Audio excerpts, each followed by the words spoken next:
আমি আপনাদের সাথে যুক্ত হচ্ছি সৌদি আরবের রিয়াদের হোটেল ডিমোরাল লবি থেকে। আসলে আপনারা জানেন যে সৌদি আরব বাংলাদেশের একটা প্রীতম বন্ধু এবং বাংলাদেশ সাথে সৌদি আরবের অত্যন্ত সুসম্পর্ক থাকার কারণে এখানে ৩৫ লক্ষ বাংলাদেশি কাজ করছেন। তো আজকে এখানে বাংলাদেশে পর্যটন নিয়ে এখানে কাজ করতে এসেছেন কিছু মানুষ, আমাদের কিছু প্রিয়জন, ৯০ দশকের পদ্মা কাঁপানো নায়ক ওমর সানি এবং আরও কিছু লোক আজকে এখানে পর্যটন নিয়ে বাংলাদেশের পর্যটন খাতকে উদ্ঘোষিত করার জন্য এখানে এসেছেন। তো আসলে এই যে পর্যটন খাতকে বিকশিত করার জন্য ওনাদের প্রচেষ্টা, সেই প্রচেষ্টা নিয়ে আমি ওনাদের সাথে কথা বলব। পর্যটন সেক্টরটা নিয়ে আমাদের গোলসেন্স গ্রুপ যেভাবে এগিয়ে যাচ্ছে, আপনি একটু সার্চ দিলে দেখতে পারবেন যে পর্যটন ক্ষেত্রে কিন্তু নাম্বার ওয়ানের জায়গাটা কিন্তু আমরা অ্যাচিভ করে রেখেছি। হোপফুলি আমরা কিন্তু প্ল্যান করেছি বাংলা ভাষাভাষী অল ওভার দি ওয়ার্ল্ডে বাঙালি পিপলরা যেখানে যেখানে অবস্থান করছে সেখানে সেখানে আমাদের গোলসেন্স গ্রুপকে নিয়ে হাজির হওয়া। সেটা সূত্র ধরেই কিন্তু জেদ্দাতে ছিলাম 50 বছরের পূর্তি উপলক্ষে বাংলাদেশ এবং সৌদি আরবের যে সেতু বন্ধন, এই বন্ধনের সূত্র ধরেই কিন্তু সেখানে আমরা 3 দিন ছিলাম। হোপফুলি এখন আমরা রিয়াদে আছি এবং এখানে ভালো সাড়া পাচ্ছি। এবং আমরা যে প্রপাগান্ডা শুনি যে বাংলাদেশে বোধহয় বাংলাদেশের মানুষদেরকে অত্যাচারিত করা হয়, আসলে তা কিন্তু না। আসলে বাঙালিরা ভালো আছে, যারা খারাপ থাকার তারা সবসময় খারাপ থাকবে এবং যারা ভালো থাকার তারা সবসময় ভালো থাকবে। বশির ভাই, আপনারা জানেন যে পর্যটন ক্ষেত্রে আমাদের বাংলাদেশটা কিন্তু একদম অপরিসীম একটা সম্ভাবনার দেশ। সিলেট বলেন, চিটং বলেন, আমাদের দেখুন, আমরা সবসময় খালি একটা কথা বলি যে আমরা ভীষণভাবে হতভাগা একটা জাতি, যে আমাদের কক্সবাজার একটা আশ্চর্য জিনিস। আমি অল ওভার সৌদি আরবে কিন্তু সাগর দেখেছি, কিন্তু সাগরকে তারা শাসন করেছে, কিন্তু আমরা সাগরকে শাসন করতে পারি না। কারণ আমাদের সি বিচ এত বড় সি বিচ, ওদের কিন্তু এত বড় সি বিচ আমি দেখিনি, কিন্তু সাগরকে কিন্তু সৌদি আরব শাসন করছে। আমরা কেন করতে পারি না? আমাদের এই মানে অপরিসীম সম্ভাবনার বাংলাদেশকে আমরা যদি দ্বার প্রান্তে নিতে না পারি, আমাদের এখান থেকে কিন্তু আমি মনে করি যে, আপনি কি আমার সাথে একমত হবেন কিনা জানি না, যে কক্সবাজার দিয়ে বলেন, পর্যটন ক্ষেত্র দিয়ে বলেন, বাংলাদেশ চলতে পারে। আমরা যদি মন দিয়ে এই সেক্টরটা যদি কাজ করি, এখান থেকে বাংলাদেশ অনেক বড় একটা বিশাল জায়গা, অর্থনৈতিকের জায়গায় চলে যেতে পারে আমি মনে করি। এই যে আপনি বাংলাদেশ চলচ্চিত্র জগতে আসলেন এবং চলচ্চিত্র জগৎকে মাতিয়ে আজকে এখানে আসলেন, এই যে অনুভূতিটা আপনার কি, বা এই যে আপনি চলচ্চিত্রে কাজ করে আপনার কাছে কেমন মনে হয়েছে? আমি আপাত মস্তক, দেখুন, বাংলাদেশ বলেই আজকে আমি মোরসানি। আল্লাহ আমাকে অনেক কিছু দিয়েছে, যশ, প্রতিপত্তি, খ্যাতি সব কিছু দিয়েছে। আল্লাহর কাছে সিজদা। আমার চাওয়া পাওয়ার কোনো কিছু নাই। এবং এখনো বাংলাদেশের মানুষ বলেন, বহির্বিশ্বের বাংলাদেশের মানুষরা যেখানে যেখানে অবস্থান করে সেখানে সেখানে আমাকে যে কীভাবে, বশির ভাই, আমি কালকে দাম্মাম যাব, আমার এক ভক্ত বলেছে যে আমরা 3টা গাড়ি নিয়ে আসবো একই কালারের, আপনি যে গাড়িতে উঠবেন, আপনার জন্য আয়োজন করেছি। এই যে ভালোবাসা, এই ভালোবাসার সূত্র ধরে আমি সারাটা জীবন যুদ্ধ করেছি যে দর্শকরা যেন আমাদেরকে ভালোবাসে, আমাদের ঘৃণা না করে। যেমন মৌসুমী আপা খুব ফেভারিট, আমরা দুজন সংসার করছেন, সংসার জীবনে আপনারা খুব ভালো আছেন, এই যে সব মিলিয়ে আজকে আপনারা দুজন বাংলাদেশের খুব নাম করা হিরো হিরোইন, এই ব্যাপারটা নিয়ে আপনার কাছে কেমন অনুভূতি?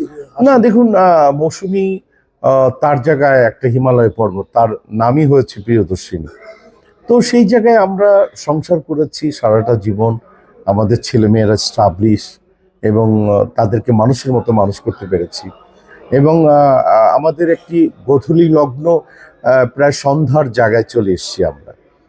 এখান থেকে শুধুই চাইব মানুষের ভালোবাসা, মানুষকে একটা বিশ্বাসের আশ্বস্ত করতে, যেন মানুষ আমাদেরকে ভালোবাসে, বিশ্বাস করে এবং সেই বিশ্বাসের মর্যাদা যেন আমরা সারা জীবন দিতে পারি। চিত্র জগতে কাজ করতে এসে এই যে লম্বা সময়ের মধ্যে আপনার একটা অভিজ্ঞতা বা আপনার একটা বিড়ম্বনা কি আছে আপনার? না, আমি মনে করি এই চলচ্চিত্র দিয়েই তো আমি অমর সানি, এবং এই চলচ্চিত্র আমাকে অনেক কিছু দিয়েছে। আমি হয়তো বা কিছু দিতে পারিনি চলচ্চিত্রকে, কিন্তু বাট এই চলচ্চিত্রের সূত্র ধরেই কিন্তু আজকে আমার সাক্ষাৎকার আপনি নিচ্ছেন, না হলে কিন্তু আপনি আমাকে নিতেন না। সো আমি একজন, প্রথমত আমি বলবো আমি চলচ্চিত্রের একজন শিল্পী, তারপরে বলবো যে আমি ছোটোখাটো বিজনেস করি, আমি তারপরে বলবো আমি গোলসেন্স গ্রুপের চিফ অ্যাডভাইজার। ধন্যবাদ। ধরেন আপনি এই প্রবাসে দীর্ঘদিন আপনি প্রবাসে আছেন, এই দীর্ঘদিন মানে দীর্ঘদিন বলতে আপনার কাজের যে সময়টুকু সেই সময়টুকু প্রবাসে আপনার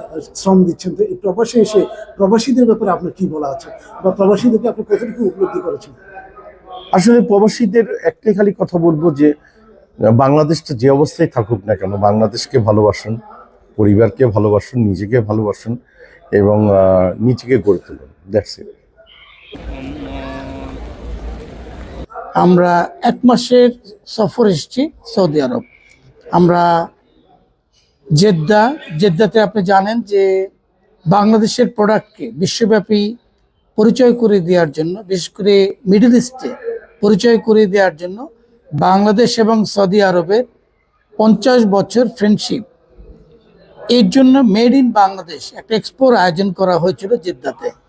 সেখানে আমরা বাংলাদেশের অন্যতম একটা প্রধান প্রতিনিধিত্বকারী কোম্পানি হিসেবে এই এক্সপোতে আমরা অংশ নিই।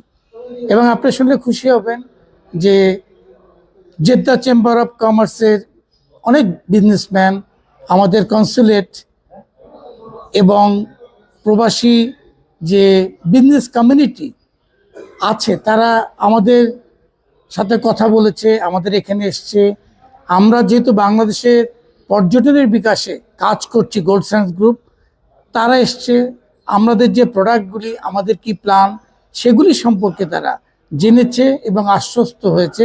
এবং একটা জিনিস আমি সবার মাঝখানে দেখেছি, বাংলাদেশ নিয়ে এখন সবাই অনেক ভাবে, এবং আমরা যেভাবে আগাচ্ছি প্রবাসীরা অনেক অ্যাপ্রিসিয়েট করেছে যে বাংলাদেশ সম্পর্কে আমার যে মূল্যায়ন, যে প্রবাসীরা হচ্ছে আমাদের বাংলাদেশের সবচেয়ে আমি হার্ড বলবো, কারণ তারা হচ্ছে রেমিটেন্স যোদ্ধা। কিন্তু অনেকের মনে বাংলাদেশ সম্পর্কে কিন্তু একটা বিরূপ, একটা নেতিবাচক মনোভাব কিন্তু আছে। এখন আপনি যদি এটা দেখেন, এটা আমি তাদেরকে দোষও দেব না, কেন এই যে ব্র্যান্ডিং বাংলাদেশ, আসলে কি এই জন্য কিন্তু আমাদের সবার চেষ্টা করতে হবে। বাংলাদেশে বসে আমি যেভাবে বাংলাদেশের ইমেজকে ধরে রাখবো, এখানে যারা আছে তাদেরও কিন্তু একই দায়িত্ব হচ্ছে। এখানে যেখানে দায়িত্ব, যেখানে ল কানুন, এগুলি কিন্তু যে যে দেশেরই হোক না কেন আপনাকে মেনটেন করে চলতেই হবে। আপনি এখানে আমি অনেককে খুব গভীরভাবে দেখেছি যে তারা বাংলাদেশের প্রত্যেকটা ঘটনা তারা এখানে বসে পর্যবেক্ষণ করছে, তারা টেনশন করছে, বিভিন্নভাবে কথা বলছে। কেননা এটা খুব লজিক্যাল, কেননা তাদের যে প্রিয় সন্তান বলেন, প্রিয় মা বলেন, প্যারেন্টস বলেন, ফ্যামিলি বলেন, অনেকেই আছে তারা কিন্তু বাংলাদেশে রেখে এসছে। সো বাংলাদেশের প্রতিটি ঘটনায় কিন্তু তাদেরকে এখানে নাড়া দিচ্ছে। তারা কিন্তু অনেকেই আছে ফ্যামিলি ছাড়া এখানে আছে, মাসের পর মাস, বছরের পর বছর। সো তাদের কিন্তু অনেক বড় একটা কনসার্ন হচ্ছে বাংলাদেশকে ভালো রাখা, তাদের ফ্যামিলিকে ভালো রাখা। Thank you so much. Actually আপনি অনেক সুন্দর করে গুছিয়ে কথা বলার জন্য। অ্যাকচুয়ালি বাংলাদেশ পর্যটন শিল্পে কিন্তু অনেক পিছিয়ে আছে। আমরা যদি অ্যাকচুয়ালি অন্যান্য কান্ট্রিকে একটু তুলনা করি, লাইক এজ এ মালয়েশিয়া বলেন, থাইল্যান্ড বলেন, সিঙ্গাপুর বলেন, মালদ্বীপ বলেন, এসব কান্ট্রির যদি মূল রেভিনিউ আমরা চিন্তা করি, মূল রেভিনিউটাই কিন্তু আসে পর্যটন শিল্প থেকে। সো আমরা পর্যটন শিল্পটাকে এমন জায়গায় নিয়ে যাচ্ছি যেই জায়গাটা থেকে অ্যাকচুয়ালি বাংলাদেশ গভর্নমেন্ট যেন একটা বেস্ট রেভিনিউ বা বেস্ট একটা অ্যাকচুয়ালি রেমিটেন্স, আমাদের বাহিরের যে লোকরা আমাদের এখানে কক্সবাজার, কুয়াকাটা এগুলো ভিজিট করবে, পর্যটনটাকে ভিজিট করবে, বাংলাদেশ গভর্নমেন্ট যেন ওই পর্যটন শিল্প থেকে একটা বেস্ট রেমিটেন্স পায়, নাম্বার 1। আর নাম্বার 2, গোল্ডসেন্স গ্রুপ বাংলাদেশের মধ্যে না, সাউথ এশিয়ার মধ্যে নাম্বার 1 হোটেল ডেভেলপার কোম্পানি। আপনারা জানেন যে রিসেন্টলি আমরা একটা হোটেল উদ্বোধন করেছি কক্সবাজারের হিমছড়িতে, বে হিলস হোটেল। এছাড়াও কক্সবাজার কলাতলিতে আমাদের ইন্টারন্যাশনাল একটা 5 স্টার হোটেল হচ্ছে, যেটার নাম হচ্ছে আমাদের বেসেন্স হোটেল, এবং আমাদের ইনানিতে একটা 7 স্টার হোটেল হচ্ছে, যেটার নাম হচ্ছে ইনানি বে ম্যারিনা। তো সবকিছু মিলিয়ে যদি আমাদের বলি, কুয়াকাটাকেও আমরা অ্যাকচুয়ালি একটা পর্যটন শিল্পে আমরা অ্যাকচুয়ালি নিয়ে আসতে চাচ্ছিলাম। সবকিছু মিলিয়ে বাংলাদেশের পর্যটনটাকে যেন আন্তর্জাতিক মানের, সবার কাছে গ্রহণযোগ্য করে দিতে পারি, সেই লক্ষ্যে গোল্ডসেন্স গ্রুপ কাজ করছে। গোল্ডসেন্স গ্রুপের মূল উদ্দেশ্য পর্যটন শিল্প থেকে যেন বাংলাদেশ গভর্নমেন্ট বেস্ট একটা রেমিটেন্স আসে। এবং আপনি জানেন যে বাংলাদেশের মূল রেমিটেন্স কিন্তু আসে হচ্ছে গার্মেন্টস শিল্প থেকে। সো কাম টু দ্য পয়েন্টে, আমরা চাচ্ছি গার্মেন্টস শিল্পর পাশাপাশি যেন পর্যটন শিল্পটাও পুরো পৃথিবীতে আমরা ছড়িয়ে দিতে পারি, এবং বেস্ট একটা রেমিটেন্স বাংলাদেশ গভর্নমেন্টকে আমরা উপহার দিতে পারি। Thank you so much. আপনারা দেখেছেন আমি এতক্ষণ পর্যন্ত ওনাদের সাথে যারা এখানে পর্যটন শিল্প নিয়ে কাজ করতে এসেছেন এবং যারা এখানে বাংলাদেশের অর্থনৈতিক উন্নয়নে যে ভূমিকা রাখার যে প্রত্যয় ব্যক্ত করেছেন, তাদের সাথে কথা বলেছি। আপনারা দেখেন ওনাদের কথা হচ্ছে, আপনারা যারা প্রবাসী আছেন, প্রবাসীরা এদেশের আইনের প্রতি শ্রদ্ধা রেখে বাংলাদেশের পতাকাকে সমুন্নত রেখে কাজ করার কথা ভাবছেন। এবং আপনি দেখেছেন আমাদের একজন নামকরা নায়ক ওমর সানি, উনি বলেছেন যে পর্যটক খাত থেকে শুরু করে বাংলাদেশে আজকে 35 লক্ষ বাংলাদেশি এখানে যেভাবে কাজ করছেন, ওনাদের শ্রম এবং ওনাদের মেধায় আজকে বাংলাদেশের অর্থনীতি বিরাট ভূমিকা রাখছেন। এবং ওনারা চান যে এই রেমিটেন্স যোদ্ধারা যাতে ভালোভাবে কাজ করতে পারেন, এবং এখানে যাতে ওনাদের নিজেদের সত্তা এবং নিজেদের অবস্থান এবং সুদৃঢ় করার জন্য ওনারা যাতে এই দেশের আইনের প্রতি শ্রদ্ধা রেখে কাজ করেন, এবং ওনারা যাতে তাদের পরিবারের কথা চিন্তা করে সব কিছু নিজের করে নিয়ে বাংলাদেশকে একটা উজ্জ্বল নক্ষত্রের দিকে এগিয়ে নেওয়ার জন্য এগিয়ে যান, সেই প্রত্যাশা ব্যক্ত করছেন সৌদি আরবের রিয়াদ থেকে Mohammad Abul Bashir, bureau chief, RTV।